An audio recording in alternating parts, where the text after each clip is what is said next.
On the phone with us is State Senator Andrew Chesney. Senator, we've got a very controversial law that's about to take effect in Illinois. September 18th, exactly the date. The so-called Safety Act. And after numerous court hearings, weeks and months of court hearings, and a lot of controversy, criticisms from Illinois law enforcement, this particular act or law is going to take effect, and it basically eliminates cash bail from our criminal justice system. And at this point, how do you see this impacting your constituents? Well, this is the first state to try this. Actually, New York did try it briefly and then reversed course, and so this is the only state, I should say, that has the elimination of cash bail. And J.B. Pritzker and his allies are making good on their promises, which is to be the most progressive state in the country. And they're turning Illinois into a mini California or New York. And so on top of the terrible business climate that they have imposed on the taxpayers, they now are going to have a defund the police, defund the court, empower criminal type of policy that is really going to make everybody, regardless of your socioeconomic status, regardless if you're in a rural town or a large city, you will be less safe once this is fully implemented. Trust me, the criminals know the rules because they follow these court cases, and they follow these laws, and they know the rules. They just don't follow them.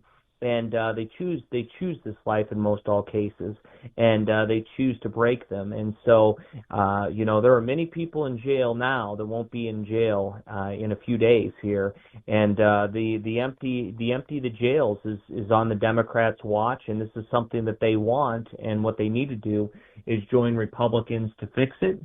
I think there is some common ground on nonviolent offenses where the accused does not pose a risk or a threat to society, and I think that there might be some common ground there. But we must reform this law before people get hurt, and I'm not too optimistic it's going to happen until people get hurt, and then the Democrats will come to the table, and that's very unfortunate. For the last couple of years or few years, I guess, going back, Chicago, the city of Chicago has had sort of its own little pilot project or form of a no cash bail, or at least low cash bail, electronic monitoring, and alternatives to keeping people in jail until they either can bond out on their own or face trial. And the city is replete with story after story of people who are out on no cash bail or low cash bail or electronic monitoring and basically committing the same kinds of crimes that got them arrested in the first place. And crime in the city of Chicago is not going down, it's going up. Yeah, that's right. I mean, if Chicago is any example of what not to do, you do the opposite of Chicago. I mean, Chicago is a war zone, and there's areas that in Chicago you wouldn't even consider going, and that's really unfortunate in the greatest country in the world, that there's places that you simply can't travel, don't want to travel, or unsafe to travel, and they're predominantly, almost exclusively, in Democratic-run areas. So the soft on crime and not holding people accountable comes with consequences, and it disproportionately impacts minority communities, people that are struggling to make ends meet. And so the defund the police movement doesn't impact the rich where J.B. Pritzker and his buddies live. It impacts the poor and the working poor. It impacts the people that he claims to represent, that, of course, he doesn't do very well. And so what we need to do is reverse course. We need to take a different look at this. There's probably some common ground that we can achieve that would be more palatable. But we have to start embracing and supporting our police officers. 99.9% of them are good folks, and there's probably a few that don't need to be in the profession, and those need to be moved along. But the vast majority of them are good, hard-working people that want to uphold our laws and want to keep our community safe. And it doesn't matter if you're in a small town like where I grew up in a town of 800 people or in a big city like Chicago. Everybody deserves to be safe, and that is not going to happen under this law. And the Democrats, you watch, they will ultimately change this, but unfortunately, there's going to be people that are going to be hurt in order to achieve that change, and that's very unfortunate.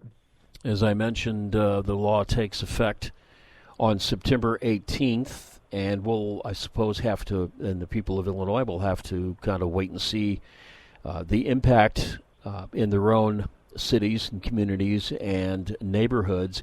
You hate to have to come back with an "I told you so," but perhaps that's what it's going to take before public safety is really more of a priority rather than just a political statement. Yeah, I think there's definitely going to be a situation where the Democrats are going to reverse course, and it's unfortunate that we have to be put in a "I told you so" situation. We have come forward with real solutions. We don't want people to get hurt. This isn't a gotcha moment, a political moment. Probably, there is time for politics. These are political jobs. This is not one of them, right? There's too much at stake in keeping our community safe, and the time for gamesmanship is over. The Democrats screwed up on this. They overplayed their hand. They've miscalculated, and I think they probably know it. That's the piece that's the most disappointing is they're already committed to the position, and rather than changing it or at least heavily modifying it so it's more palatable, they're going to tweak it over time. Unfortunately, over time, people are going to get hurt, and it's very disappointing. And we can just tell the residents to remain vigilant, to remain aware of your surroundings, to continue to support law enforcement and your local judges, and encourage them to just uphold the law and just be impartial and fair. And that's what we really ask. We're not asking for special favors or any certain consideration. Just uphold laws that are fair and equitable for all, but also that punish bad people. And this new law that was put in place, that was upheld, unfortunately, by the Supreme Court, is the law of the land today, but it's the wrong direction for our state. And most of society would agree with us in this position, and that's unfortunate that so many people are going to be hurt because of it. All right, Senator Andrew Chesney, thanks very much for your time. Thank you for having me.